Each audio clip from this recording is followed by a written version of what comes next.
So that's the first thing that you need to understand about social media, is that it's a powerful tool that you can use in your business. So my job here today is to say, Peter's the technical guy. He's the kind of person who comes into your business and sorts out all the technical stuff. He tells you, put this button in place, do this, do that.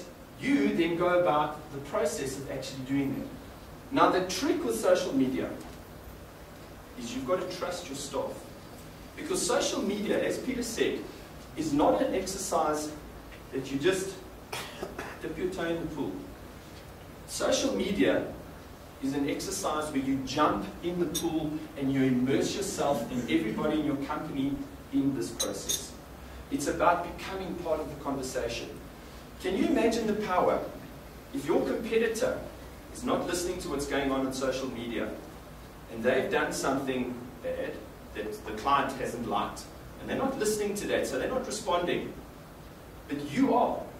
You are listening to the conversation, and you see what everybody's saying on the social media networks about your competitor and about how bad their service or how bad their product was. You join that conversation, and you now start offering solutions. Well, guess whose solutions you're offering? Yours. Your products. Where are those people going to start to come looking at your stuff? So you need to be listening. That's the first thing you need to do, because the most important thing about any marketing, social media strategy is you need to listen twice as much as you speak.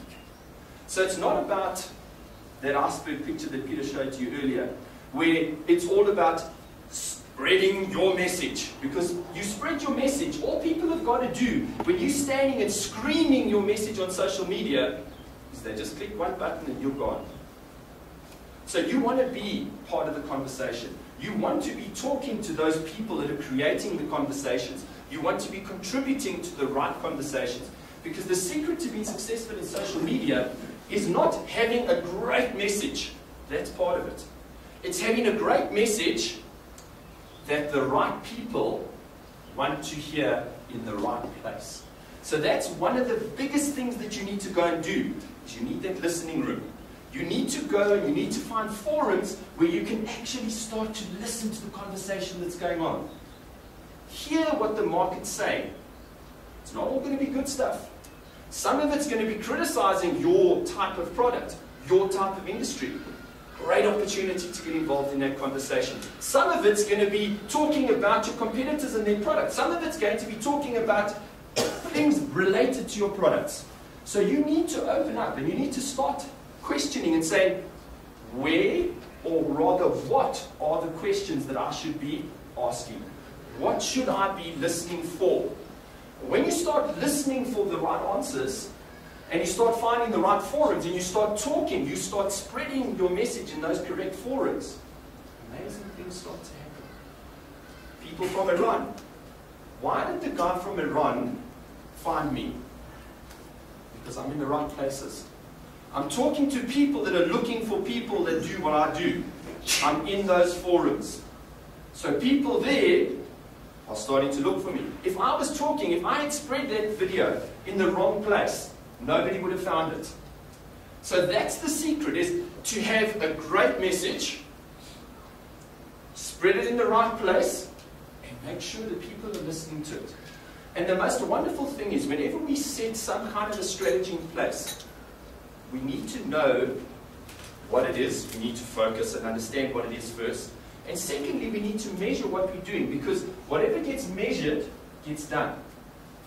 So if you are measuring what you're doing, in other words, you have these incredible analytics that Peter was talking about earlier.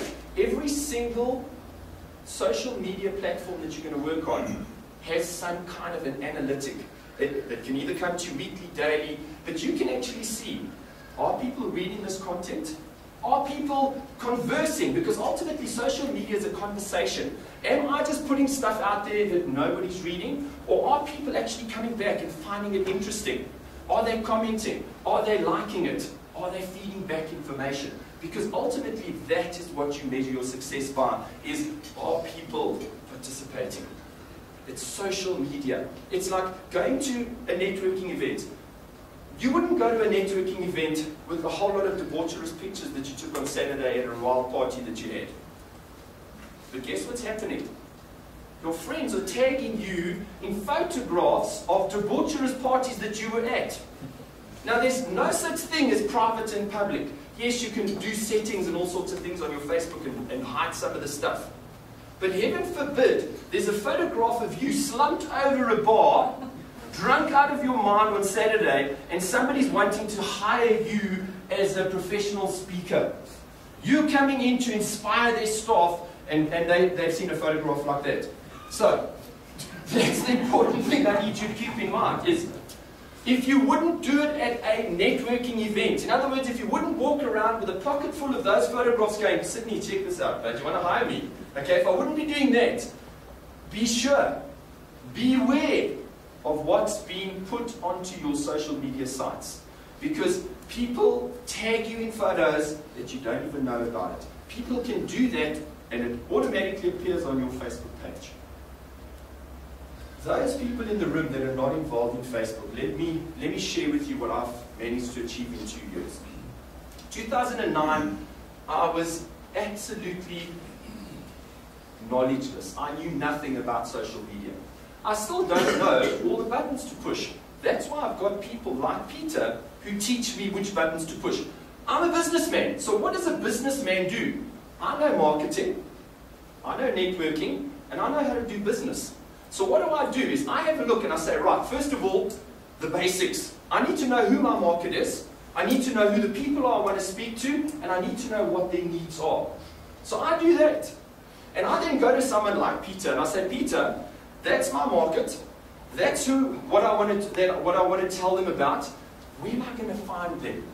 Then he helps me and he sets up forums, searches, etc., that I don't have to know how it works in the background. So take that fear factor out, because that's the part that we're all terrified of, is the technical stuff. We're not technical people, we're business people. So do what you're good at. We're good at managing businesses, marketing products. This is not something new, it's just something extra. It doesn't mean that traditional advertising is going to disappear. I mean, billboards, you drive down the highway, what is the likelihood that all those billboards just overnight are going to disappear? Everything is going to be social media. Not likely. The boards will change. They may even become linked to social media. They may even become interactive, that you hit your hooter and who knows? Okay, hit your hooter twice and say you like my ad, who knows? But ostensibly, they're going to stay the same. Hoot if you like my hooters. Ostensibly, yes, the boards are still going to be there, they're going to change. But are we changing? Technology is changing all the time. Technology is moving at an incredibly rapid rate. But are the people in this room much different to the people in the 50s? Do we think differently? Do we have the same comfort zones? Do we have the same type of needs? Do we need clothing? Do we need... Yes, there's computers. Yes, jobs in 2004. 60% of the jobs that exist in 2010 didn't exist in 2004. But are we different? Do we still buy from people we know, like, trust, and can add value to our lives? Of course we do. So, is social media going to change that? Do we need to communicate a different message to people? Do we need to get them to know, like, trust us, and know that our product adds value to their lives? No. So the message is still the same. It's just the medium that's changed. And how wonderfully has it changed? In the old days, I would put a billboard up, or I'd put an ad in a magazine, or I would have a TV advert that I'd flout. And I'd have no idea how it worked. Now, virtually instantly, I can tell, is my message reaching the people I want it to be reaching? Are they feeling back? And what are their feelings? I may think this is the best widget that I've ever put out in the marketplace. And for 6 months, I spend money advertising it and telling people how much they need this product, but they don't. Social media. I just got to wait and hear what they say about the widget. They either like it or they don't. Instantly. The feedback, the mechanisms that come from social media are incredibly powerful. This has probably been the most innovative thing that has ever happened to businesses. or should I rather say for businesses. So traditional media, magazines, etc. may change, but the need for them will never disappear. So it may very well be that it'll arrive in my tooth, I don't know, and I'll be able to view it through a screen over here, but ostensibly I'm still going to want to view magazines, I'm still going to want to see them. There's still going to be a need for it. Yes, television, the 6 hours that we all sit educating ourselves every night in front of that idiot's lantern is still going to happen. Maybe we're going to choose what we get to watch, maybe things are going to change, but it's still going to be there. So advertisers are still going to be able to advertise through those media. Social media, Peter may disagree with me in this regard. Social media is just another form of marketing for my business. It's not going to be the only form of marketing for my business. So what you need to do is you need to say, I need to get into this. But the first thing that I need to do is different to the past, is it? When I was going to run an advertising campaign, did I just, I'm selling ladies' products. Am I going to go and advertise in men's health? Of course not. So what am I going to do? I'm going to look at the demographics and I'm going to say, who are the people I want to sell to? And I'm going to do all traditional marketing surveys and say, right, if those are the people that I'm wanting to talk to, where do I find them? Okay, I'm selling men's deodorant, so maybe I can put my ad in GHQ, in GQ, whatever it is, men's magazine, okay? Same thing here. I do traditional marketing, and I go, who are the people I'm wanting to talk to? Where do I find those people? It's no good going to forums, directories, and putting up your message if nobody wants to hear what you've got to say. Standing here spraying this gun in the front here, Sydney may very well have wanted to hear my message. It probably reached him, but these people here were irritated by my message. But the lady sitting at the back of the room is the only one that really wanted to have what I had to say. So what's the point of spraying and praying that your message is going to reach somebody? It didn't work with traditional marketing. If I just put ads willy-nilly out there, would it work? Of course not. So this is no different. The difference is, it's just another additional resource, tool that I can use, not only for marketing, but for networking. Because think about this, what is the one thing that we all do wrong when we go and network? We arrive, we brace our feet against the table, and we try and hand out as many cards as possible, and we try and collect as many cards as possible, and we go home and do nothing with them. And what does research show us? Research shows us that it takes up to 12 touches with a prospective client before they make a buy decision. So, touch one, networking event. And I'd never do another thing with that card again. I'm 11 away from being successful. But how about this? Touch two, I link up with them on LinkedIn. Touch three, I link up with them on Facebook. Touch four, I have a look, see what are they saying on their Facebook. I comment, I feedback, I connect with them. Now I have a way of connecting with them. I have a strategy that I use after a networking event. I have a weekly strategy where I have 15 people that I connect with via social media. Now that connection can either be an email, comment on their blog, comment on their Facebook, a connection with them via some kind of electronic media, an SMS. I then have 3 people that I meet face to face. So out of those connections and communications that I'm doing on a weekly basis, 15 of them, I'm connecting directly with 3 people. So that we sit face to face and we talk. Those are people that I've identified, that I've moved down the stratosphere of, we've had our 10, 8, 7 touches. We're now getting to a point where there's a real opportunity for us to now do business. We sit opposite each other in real time and we talk to each other. Because what do you do in business? You do business with people you know, like, trust, and can add value to your business. Oprah Winfrey, Donald Trump, Richard Branson. Do you know how many people have made the most difference in their lives? Not 10,000, between 12 and 24 maximum. The Dunbar 150 theory says that we can have a maximum of 150 connections in our life and have meaningful connection with those people. And that's carried out. If you look at Facebook, the average person, I'm not talking about the massive people, what's his name, Justin Bieber, with 33 million people, etc. Okay? The average person has between 130 and 150 friends on Facebook. So that Dunbar 150 theory gets carried out, or gets proven by that. So what you need to be doing is not having 10,000 people. That's the mistake I made. When I first started on social media, was I wanted to have as many friends as possible. Well, in certain arenas it's worked. Because what's happened is people like Forrest Ward invited me to America, so there is opportunity that comes from awareness. I've just been invited to go to Iran as a result of this. So there is a part of my business.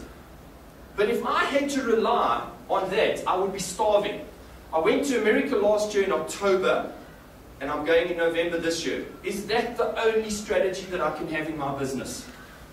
It's got to be part of my strategy.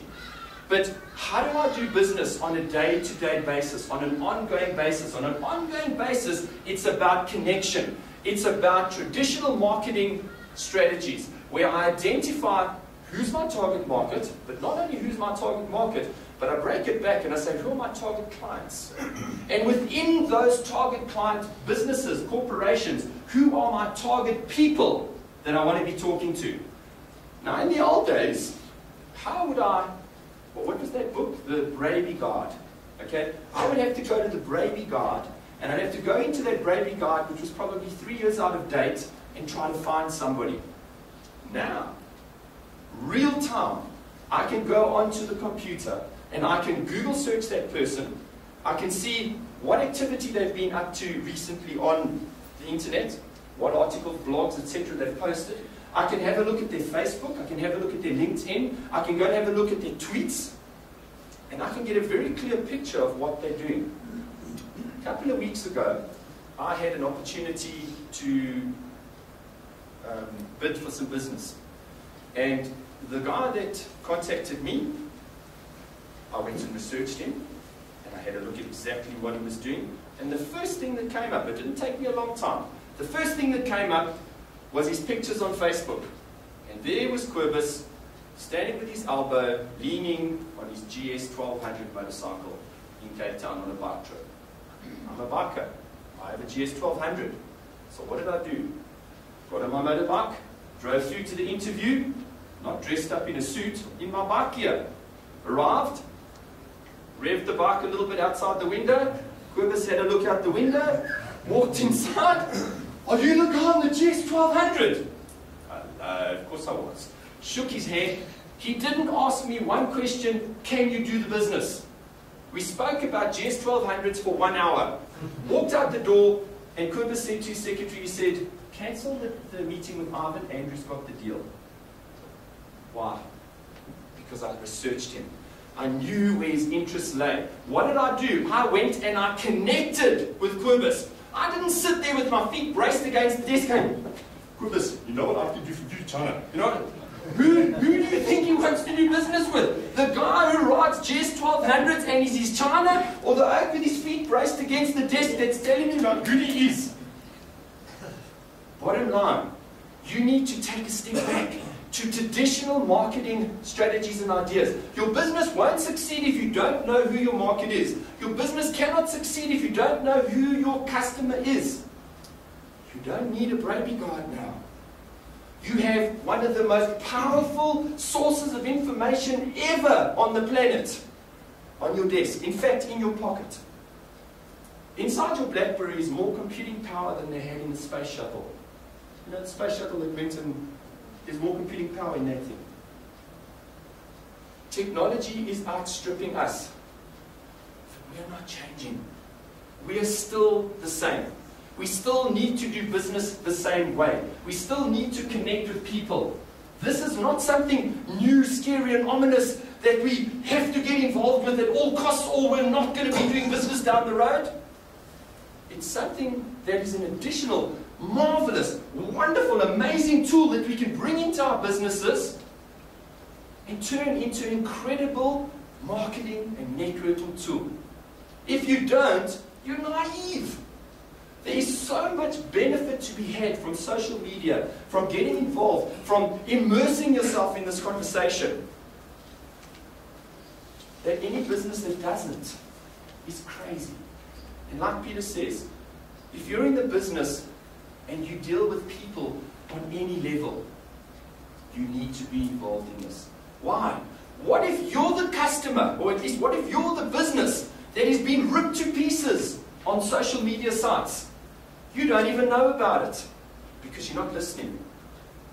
What do you think your competitors that are going to do? Or you could be the business that's listening. You could be the business that knows exactly what's going on in the marketplace. You could be the business that is listening to that criticism of your competitor. You just comment. And you tell them how amazing you are. Where do you think those people are going to be doing business in future? Immerse yourself in this strategy. Immerse yourself in social media. And it's not just about one person, the MD, being involved in social media. It's not just about, I am the only person that can talk about my company. Social media is about trust. Like Peter said, start off small, start inside, start internally. Start developing a strategy, start developing a culture. Because social media is a culture within the business. Everybody within your business, you need to trust them. You need to build up a trust that they are able to be involved in the conversation and they are going to carry forward the belief, the strategy, the values of the company into your social media strategy. Because if you're trying to be just the top dog and only one person is going to be involved in social media, there's not enough in just one. Social media is about spread. It's about numbers. So if you're going to immerse yourself and you're going to get the value and you're going to be able to listen to the conversation that's going on, it needs to be a completely participative group of people that are involved.